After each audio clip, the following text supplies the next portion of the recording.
Good morning বন্ধুরা, কেমন আছো তোমরা সবাই? আশা করছি তোমরা সবাই খুব ভালো আছো, আর আমিও তোমাদের ভালোবাসায় খুব ভালো আছি। তো সকাল সকাল তোমাদের সামনে আবার নতুন একটি ডেলি ব্লগ নিয়ে হাজির হয়ে গেলাম। তো দেখতেই পাচ্ছ যে ভোরবেলা উঠেছি আজকে অনেক সকাল, প্রায় 5:30। ব্লগ শুরু করতে একটু জাস্ট দেরি হয়েছে। মেয়ের স্কুল ব্যাগ, জল, টিফিন বক্স সব কিছু আমার রেডি করা হয়ে গেছে অলরেডি। তখন বাজছে 6টা সকাল, আর মেয়েকে ঘুম থেকে তুলতে হবে, কারণ বেশি দেরি হলে পরে ও আবার মানে স্কুলের জন্য অনেকটা দেরি হয়ে যাবে। সকাল সকালই ওর জন্য জল গরম বসিয়ে দেই অবশ্য স্নানের জন্য। তো খুব খারাপ লাগে এই সময়টা, বিশেষ করে বাচ্চাদেরকে, বাচ্চা হোক বা বড় হোক, সকালবেলাটা এত কষ্ট করে ওকে ঘুম থেকে ওঠাতে হয় যে মানে আমার নিজেরই মায়া লাগে। তবুও কিছু করার নেই, ওঠাতে তো হবেই। তো দেখো বাইরে তখনও রোদ ওঠেনি, অন্ধকারটাও কাটেনি, জাস্ট একটু আভা বেরিয়েছে শুধু। আর মেয়েকে আমার দেখো স্নান টান করিয়ে কমপ্লিট, মানে রেডি করাচ্ছি। স্নান টান কমপ্লিট করে ফেলেছে। তো স্কুলের জন্য এই যে ড্রেস, ওর সোমবার মঙ্গলবার হচ্ছে গিয়ে এই ড্রেস হয়, আর শুধু বুধবার দিনকে আলাদা ড্রেস হয়। বাকি সব দিন ওর এই ড্রেসটাই থাকে। তো যাই হোক, ওকে রেডি করিয়ে নিই। তোমরা ততক্ষণে দেখতে থাকো ব্লগটা, সাথে থাকো। আশা করি আজকের ব্লগটা তোমাদের অনেক ভালো লাগবে।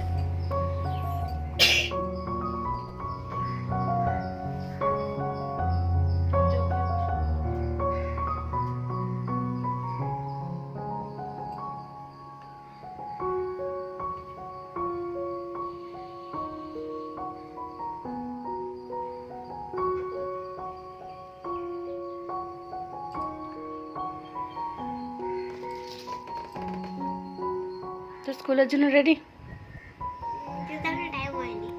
এখনো টাইম হয়নি? না, এখনো বহুত দেরি নেই, অল্প একটু সময় বাকি। ওকে খাওয়ানো দাওয়ানো কমপ্লিট। আমি সেটা তোমাদের সাথে শেয়ার করতে পারিনি, কারণ খাওয়ার সময় ওকে ওর হাতে একটু ফোনটা দিলেও একটু খুশি হয়, কারণ সারাদিন তো আর বাড়িতে থাকে না।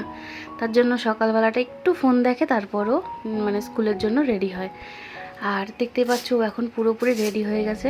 ওকে ছাড়ার জন্য আমাকে যেতে হবে বাস স্ট্যান্ড। অ্যাকচুয়ালি বাস স্ট্যান্ডের আগে একটা পার্ক আছে, সেই পার্কের সামনেই এসে গাড়িটা দাঁড়ায়, আর সেখান থেকেই সব বাচ্চা কাচ্চাগুলো ওঠে। আর আলাদা করে বাস স্ট্যান্ড আছে, কিন্তু তবুও ওই বাস স্ট্যান্ড থেকে গাড়ি ছাড়ে না, গাড়ি ছাড়ে পার্ক থেকে। তো আজকে পুরোটাই কভার করার চেষ্টা করেছি, তোমরা দেখো, তোমাদের ভালো লাগবে।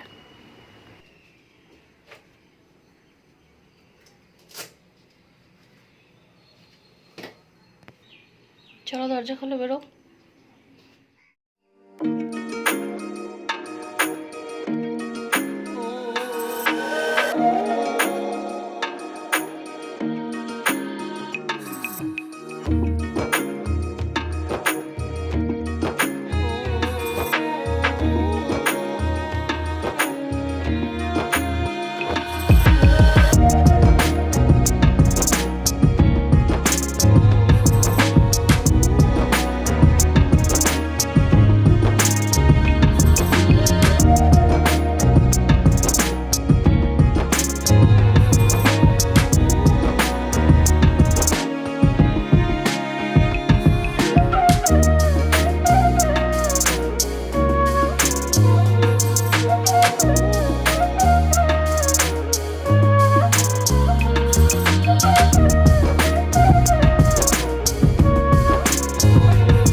এখন মোটামুটি বলেছিলাম কোয়ালিটি টাইম, চাটার সাথে কোয়ালিটি টাইম স্পেন্ড করে আজকে না বেশ অনেকগুলো কাজ করার ইচ্ছা আছে।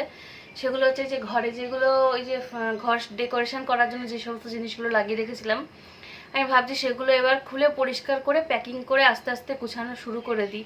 তার কারণ হচ্ছে যখন পোস্টিংয়ের টাইম চলে আসবে বা পোস্টিংয়ের নাম যখন চলে আসবে, তখন তাড়াহুড়ো করে এত কিছু করা একার পক্ষে সম্ভব হবে না। ভাবছি এগুলো ধীরে ধীরে শুরু করে দিই কাজ, নাহলে পরে গিয়ে একার পক্ষে খুব চাপ হয়ে যাবে। তো যাই হোক, এখন বকবক না করে এখন চাটা শেষ করি, কারণ ঠান্ডা হয়ে গেলে একদম ভালো লাগবে না। যদিও আমি ঠান্ডা চা বেশি পছন্দ করি, তবুও বেশি ঠান্ডা হয়ে গেলে শরবত হয়ে যাবে। তো তোমরা দেখতে থাকো আজকের ব্লগটা, আশা করি তোমাদের আজকের ব্লগটা খুব ভালো লাগবে।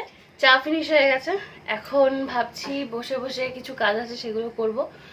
যেমন ভিডিও এডিট করার আছে, অল্প একটু বাকি রয়েছে, সেই ভিডিওটা এডিট করব। আর তারপর ধীরে ধীরে আজকের কাজে হাত দেবো। আর কি কি রান্না বান্না হবে কি না হবে এখনও কিছু ডিসাইড করিনি, সেগুলো ডিসাইড করবে একটু পরে। এখন বাজছে কটা তারও দেখে নিই, এখন বাজে হচ্ছে 7:44, এখন 7:44 বাজে। আর একটু পর থেকে আমি চিন্তা ভাবনা শুরু করবো যে আজকে দুপুরবেলা কী কী রান্নাবান্না হবে। তো দেখতে থাকো ব্লগটা, সাথে থাকো। আমি এখানে দুবেলার জন্যই ডিম সিদ্ধ বসিয়ে দিয়েছি। দুবেলা ডিম সিদ্ধ খাবো না, মানে ডিমের ঝোল করব আজকে, তাই দুবেলার জন্যই বসিয়ে দিলাম, কারণ রাতের জন্য ঝামেলা এক্সট্রা করে রোজ রোজ ভালো লাগে না। আর দেখো এখানে সবজি নিয়ে বসেছি কাটার জন্য। তো আজকে ভাবছি উচ্ছে দিয়ে, এগুলো যদিও উচ্ছে নয়, এগুলো হচ্ছে করলা। তো আমাদের এখানে না উচ্ছে জিনিসটা পাওয়া যায় না, এটা বাড়ির ওদিকেই ভালো পাওয়া যায়। তো আমাদের এদিকে সব হচ্ছে এই করলাগুলো পাওয়া যায়। আর একটা করলা যেটা আমার কাছে এখানে এসে নতুন দেখেছি, সেটা হচ্ছে সাদা রঙের করলা। তো সাদা রঙের করলাগুলো যদিও বা আমরা এখনও পর্যন্ত খাইনি, এটাই খাওয়া হয়েছে, তার কারণ এটাকেই চিনি বলে, মানে এটাকে দেখে এসেছি করলা হিসাবে। তাই তো আজকের মেনু দুপুরে এটুকুই করব, কারণ তোমাদেরকে তো বললামই যে আজকে একটু কাজ করার ইচ্ছা আছে। শুরু করি ধীরে ধীরে, না হলে পরে গিয়ে খুব অসুবিধা হবে। তা আজকে সিম্পলি রাখবো রান্নাটা, বেশি কিছু রান্না করব না, অল্পর উপর থেকেই, মানে আজকে দুপুরের লাঞ্চটা এইভাবেই সারবো। তো তোমরা দেখতে থাকো।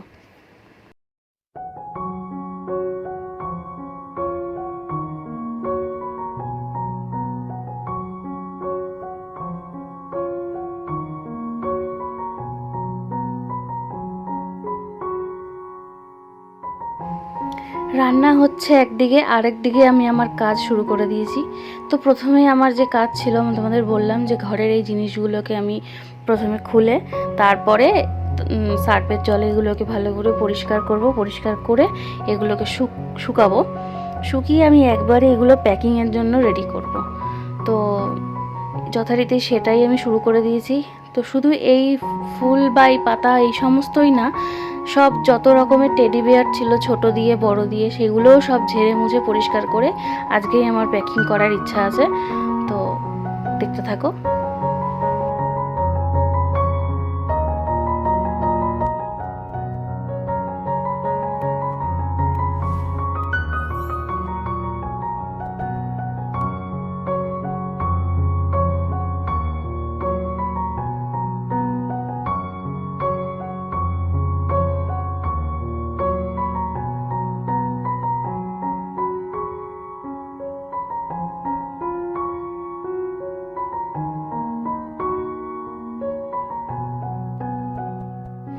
টেডি বিয়ার বা সফট টয় কার পছন্দ হয় না বলো তো? ছোটোবেলা থেকে যখন এগুলো শুধু দেখতাম দোকানে বা কারুর বাড়িতে, তখন মনে মনে খুব আফসোস হতো, ইস কেন আমার কাছে নেই। তবে কোনোদিনও মুখ ফুটে মা বাবার কাছে চাইতে পারিনি, কারণ এগুলো যখন চল উঠলো তখন মোটামুটি একেবারেও ছোট নয়, আর একেবারে যে খুব বড় তাও নই। তো যাই হোক, টেডি নিয়ে খেলার মতনও বয়স ছিল না, আর তাছাড়া শখ একটা দেখবো তাই। তো বিয়ের পরে মোটামুটি তখন আমার ঘর সাজানোর প্রতি একটু ন্যাক ছিল যদিও। তারপর তো বিয়ের 1-1.5 বছর 2 বছর পরেই আমি কোয়ার্টার লাইফ লিড করতে শুরু করলাম। তো সেখানে যখন আমার বাচ্চা হলো, তখন মেয়েকে একটা দুটো করে কিনতেই ছোট ছোট টেডিগুলো এখন ঘর ভরে গেছে। তো একতরফা বলতে পারো যে এখানে আমার শখটাও পূরণ হয়ে গেছে, আর আমার মেয়ের শখটাও পূরণ হয়ে গেছে। তো মধ্যবিত্তদের হয়তো এভাবেই তারা শখ পূরণ করে বলে আমার মনে হয়।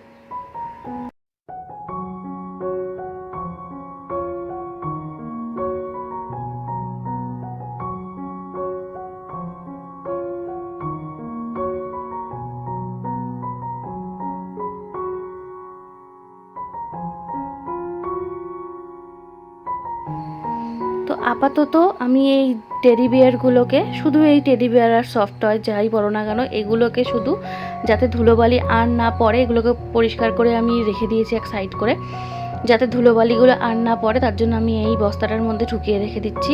যদিও এগুলো পোস্টিংয়ের সময় যখন আবার নতুন করে প্যাকিং হবে, তখন আবার আলাদা করে যে কার্টুনগুলো হয় সেগুলোর মধ্যে আমাকে ভরে আবার প্যাক করতে হবে। আপাতত যাতে ধুলোবালি না লাগে, তার জন্য আমি এগুলোকে এর মধ্যে রেখে এর মুখটাকে বেঁধে আমি আলাদা একটা জায়গায় সরিয়ে রেখে দেবো।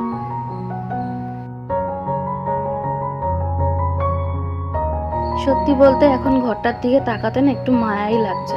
যখন প্রথম কোয়ার্টারটা পেয়েছিলাম তখন খুব রাগ হয়েছিল, মনটাও খারাপ ছিল যে কেমন একটা কোয়ার্টার পেলাম, ভাঙাচুরো, দেয়াল ভালো না।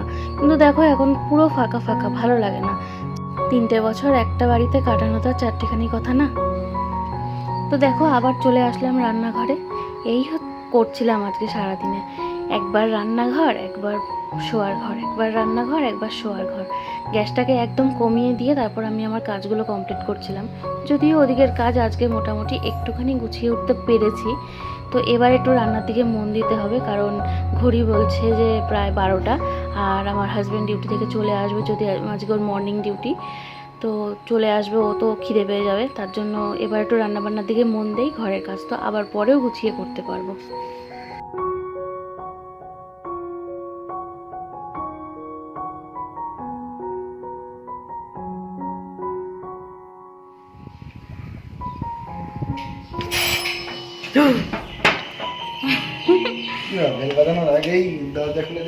আমি এখানে বসে বসে দেখতে পেয়েছি তুমি এসছো।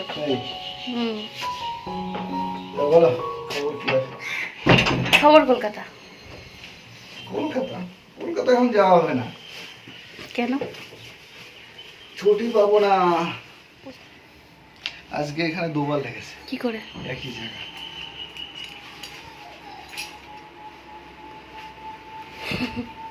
বেশি ব্যথা লেগেছে? বেশি দুবার একই জায়গায় লেগেছে না। সাদা হয়েছে। হ্যাঁ, কালো কুনুইটা সাদা হয়ে গেছে গো। চলো তুমি তাহলে ড্রেসটা চেঞ্জ করে নাও। হ্যাঁ চলো তাহলে দেখে নিই আজকে কী রান্না হলো। এটা হচ্ছে করলা, তাই তো? হ্যাঁ, করলা দিয়ে আলু দিয়ে ভাজি, আর এখানে আছে গরম ভাত, সেটা আর দেখালাম না। আর এর মধ্যে রয়েছে ডিমের ঝোল, যেটা আমি দুবেলার জন্যই একবারে করে রেখে দিয়েছি, আর একই পাত্রের মধ্যে রেখেছি, যেহেতু দুপুরবেলা এখন আমরা 3জন খাবো তাই, আর রাত্রে আমরা 4জন। তো রান্নাবান্না আমার সব কিছু কমপ্লিট হয়ে গেল, সব কিছু গুছানো হয়ে গেছে কাজকর্ম। আর এখন যেহেতু ডিউটি থেকে চলে এসেছে, তো আমি ওকে খেতে টেতে দেবো। আমার এখনও স্নান হয়নি, কিচ্ছু হয়নি, মানে কি বলবো, সকাল থেকে এত পরিমাণে খাটাখাটনি করেছি যে এখন এমন মনে হচ্ছে যেন একটু শুয়ে পড়লে ভালো লাগতো। সেই ভোরবেলা উঠেছি 5:30, সেই থেকে এখনও পর্যন্ত এক নাগাড়ে চলছে সব, মানে যুদ্ধ চলছে আর কি। তো যাই হোক, আজকে ভিডিওটা আমি এখানেই শেষ করছি, এর থেকে বেশি বড় করব না। তো আজকে ভিডিওটা তোমাদের কেমন লাগলো অবশ্যই জানিও কমেন্ট করে। আর যদি কিছু ভালো লেগে থাকে, অ্যাজ ইউজুয়াল আমি যেটা বলে থাকি, যে যদি কিছু ভালো লেগে থাকে তাহলে কমেন্ট করে সেটা তোমরা আমাকে জানাতে পারো। আর একটা লাইক করে দিও। যারা নতুন তাদেরকে আমি বলবো যে আমার চ্যানেলে তোমাদেরকে অনেক ওয়েলকাম, আর চ্যানেলটা সাবস্ক্রাইব করে সাথে থেকো। আশা করি নিরাশ হবে না, এরকমই ডেলি ব্লগ আমি এই চ্যানেলে শেয়ার করতে থাকি। আর যারা আমার পুরনো বন্ধু তাদেরকে আর কি বলবো নতুন করে, কারণ তোমরা সত্যি আমাকে ভীষণ ভালোবাসো। কিছু কিছু মানুষ আছে যারা তো একেবারে, মানে আমি ভিডিও পোস্ট করার সাথে সাথে তাদের কমেন্টগুলো চলে আসে, আর আমার সত্যি সেটা পড়তেও ভালো লাগে, আর এটা ভাবতেও ভালো লাগে যে সত্যি মানে মানুষগুলো ভালোবাসে। তো যাই হোক, আজকের মতন এতটুকুই। দেখা হচ্ছে আবার কালকে নতুন একটা ভিডিওর সাথে, মানে ডেলি ব্লগের সাথে। ততক্ষণে যেন তোমরা সুস্থ থেকো, ভালো থেকো, আমাকে ভালোবেসে আমাকে সাপোর্ট করতে থেকো। তোমাদের সবার সুস্থতা কামনা করি। রাধে রাধে।